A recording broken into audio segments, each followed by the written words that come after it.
बिल्कुल, नमस्कार, आदाब, सत श्री अकाल। मैं अलकनंदा दास गुप्ता और आप मुझे सुन रहे हैं अभी इसी वक्त। जैसे कैंसर की बात है, कैंसर कहते हैं कि जानलेवा है, ऐसा कुछ नहीं है। सबसे पहले ज़रूरी है कि आप अपने शरीर को लेके अलर्ट रहें। अगर आपको कुछ भी चेंजेस दिख रहे हैं अपने शरीर में, वो उनको आप काबू करें, उनको आप ध्यान से देखें कि क्या चेंजेस हैं और उसी को लेके आप डॉक्टर के पास तुरंत जाएं। सबसे बड़ी बात है कि आजकल मेडिकल फैसिलिटी बहुत आगे बढ़ चुकी है, तो ऐसा कुछ नहीं है कि आपको क्योर नहीं मिलेगा। आपको डेफिनेटली क्योर मिलेगा। उससे भी ज़्यादा है आपका माइंड पावर। कितना पावरफुल आप अपने माइंड को रखते हैं, कितना पावरफुल अपने इमोशनल क्वोशंट को रखते हैं, ये अगर आपने स्ट्रॉन्ग कर लिया तो आप कोई भी जंग, चाहे वो कैंसर की हो या ज़िंदगी की कोई भी जंग, आप जीत जाओगे। आपके सफ़र की अगर बात करें हम, ये जो आपका सफ़र है कथक के तौर पर, आप कब जी, से कर रही हैं? कथक तो मेरी ज़िंदगी है। मैं कह सकती हूँ कि कथा कहे सो कथक कहलावे, यानी कि जो स्टोरी टेलर है वो खुद कथक कहलाया जाता है। तो मेरी भी स्टोरी एक स्टोरी टेलर की ही है और मैंने 4 साल की उम्र से कथक शुरू किया। मैम अगर बात करें, जब आपको पता चला कि आपको ओवेरियन कैंसर है जी और उसी दौरान आपके कहा जाता है शो लगे थे, जी जी डॉक्टर ने आपसे मना किया लेकिन आपने शो को नहीं छोड़ा, आपने शो किए, जी। तो वो हिम्मत वो कहाँ से आई? और चूंकि कैंसर ऐसा शब्द है कि सुनते ही आदमी सोचता कि मैं गया। हाँ, तो वही आपको पहले करेक्शन करना है ना। तो आप अगर सोचें कैंसर कोई भी वायरल एक इन्फेक्शन है, तो आप जैसे वायरल को लेते हैं वैसे लेंगे, आप उसको इतना डरावना मत बनाइए। और मैंने बहुत शोज़ किए। जब मुझे पता चला कि मुझे कैंसर है, मेरा बहुत मेजर परफॉर्मेंस था महाराष्ट्र कमानी ऑडिटोरियम में 7 मई को। मैंने अपनी सर्जरी 3 हफ्ते पीछे करवाई और हमने नाचा, क्योंकि काफ़ी बड़ा एक रिस्पॉन्सिबिलिटी था। मैं डांसर हूँ, 60 डांसर्स थे, कमानी बुक थी, ऑडियंस वेट कर रही थी। मैंने किसी को नहीं बताया कि मेरे को लंप है या मेरे को कैंसर है। मैंने वो शो किया, बहुत सक्सेसफुल है। कमानी ऑडियंस जिसमें 600 650 लोग बैठ सकते, वहाँ पे 1000 से ऊपर ऑडियंस आ रखी थी। तो ये एक जुनूनियत होती है ज़िंदगी की, जो हर किसी में होना चाहिए। मैं हर टाइम कहती हूँ कि ज़िंदगी में थोड़ी पागलपंती ज़रूरी है। तो वो एक पॉजिटिव था। उसके बाद मैंने पार्टीज़ की, पर साथ ही साथ मैंने डॉक्टर्स को भी दिखाया। डॉक्टर्स ने डेट सेट किया, 24 मई की मेरी पहली ऑपरेशन हुई। तब जाके पता चला कि कैंसर जो है वो फैल भी सकता है, क्योंकि लेज़र हुआ था। फिर 2 महीने बाद फिर से मुझे और एक ऑपरेशन पे जाना था, वो था कट एंड ओपन, जो कि डॉक्टर कनिका बत्रा मोदी जी कर रही थी अंडर डॉक्टर जुल्का। तब मुझे फिर से 2 हफ्ते रुकना था, क्योंकि मेरे 2 और शोज़ थे, 7 अगस्त को एंड 14 अगस्त को। मैंने कहा मैं नहीं कर सकती। वो लोग बहुत घबरा गए, गुस्से में आ गए कि कैसे नहीं करूँगी, कैंसर है, कोई मजाक है, फैलता है।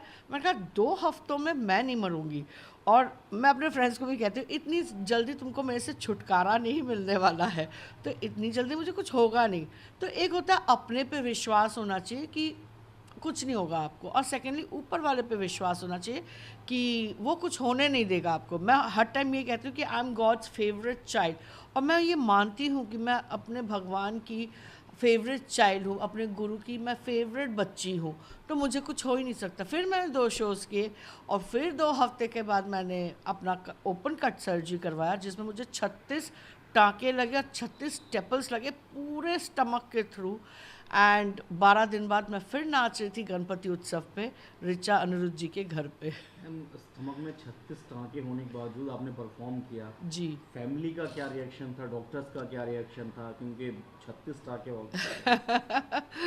डॉक्टर्स तो जान गए थे कि मैं पागल हूँ, और फैमिली भी जानती है कि मैं थोड़ी सी सरफिरी हूँ। तो देखिए, सबसे बड़ी बात है कि घबराए तो दोनों ही थे, और थोड़े माँ बाप को गुस्सा भी आ ही जाता है। दोस्तों को भी गुस्सा आ रहा था कि गौरी दिवाकर, रश्मि भाटिया, जो भी मेरे सब साथ थे, दीपिका, शैलजा, जितने भी दोस्त मेरे साथ थे, सबको थोड़ा सा गुस्सा तो था। पर वो ये भी जानते थे कि मेरे में हिम्मत बहुत ज़्यादा है और मेरा विश्वास बहुत स्ट्रॉन्ग है। तो उन्होंने सोचा मैं किसी की सुनने तो वाली हूँ नहीं, तो मुझे वही करने दिया जो मैं करना चाहती थी। मुझे हर टाइम यही लगता है कि अगर आप सरेंडर करें, अगर आप भरोसा करें ऊपर वाले पे और आप में अगर हिम्मत है तो कोई भी चीज़ आपको टूटने नहीं देगी। हम कहते हैं एक महिला का गहना होते हैं उसके बाल, लेकिन जी क्योंकि जी जी। कैंसर में अब बाल हटाने पड़ते हैं, आपने बाल हटवाने के बाद परफॉर्म किया, क्या आपको जी। फील नहीं हुआ कि मैं दर्शकों के बीच ऐसे जाऊंगी कैसा लगेगा या क्या सोचेंगे लोग? नहीं, मैं दुनिया की ज़्यादा सोचती नहीं हूँ। मैं तो कहती हूँ मोगैम्बो खुश हुआ। देखिए ये भी मौका मुझे मिला ना कि कभी कभी मैं रेखा बन जाती हूँ, कभी श्रीदेवी बन जाती थी जब मैं मेरे पास बाल थे।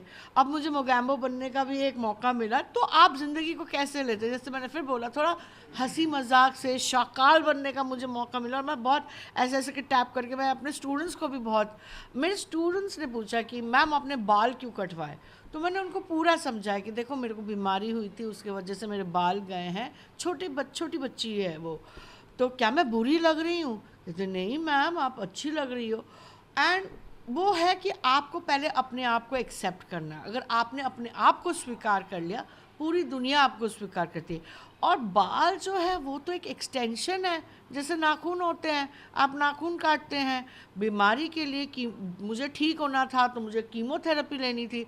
कीमोथेरेपी की साइड इफ़ेक्ट है कि आपके बाल जाएंगे, तो इट्स ओके, घर की खेती है, फिर से आ जाएगी। देखिए आ रहे हैं ना, और अच्छी लग रही हूँ ना मैं। कीमो के बीच परफॉर्म करना, जी कहा जाता है कि उस दौरान बड़ा रेस्ट की ज़रूरत होती है और जी थोड़ा माइंड को और कहीं रखो ताकि हम जी ठीक हों, लेकिन कीमो के बीच आपने परफॉर्म किया, तो ये कितना हेल्पफुल रहा आपको रिकवर करने जी। में? देखिए सबसे बड़ी बात है कि मैंने थर्ड कीमो और सिक्स्थ कीमो के बीच में 15 शोज़ किए। मैं इलेक्शन कमीशन नई दिल्ली की स्टेट आइकन हूँ और हमारा वो महीना चल रहा था वोटिंग अवेयरनेस का। तो एक तो होता है अपनी जिम्मेदारियों को आप समझे, वो बहुत इम्पॉर्टेंट है, इसलिए वोट ज़रूर कीजिएगा। पर पहले कीमो के बाद मुझे प्रॉब्लम आई, मैं ये झूठ नहीं बोलूँगी मेरे को कुछ भी प्रॉब्लम नहीं हुआ, प्रॉब्लम हुए।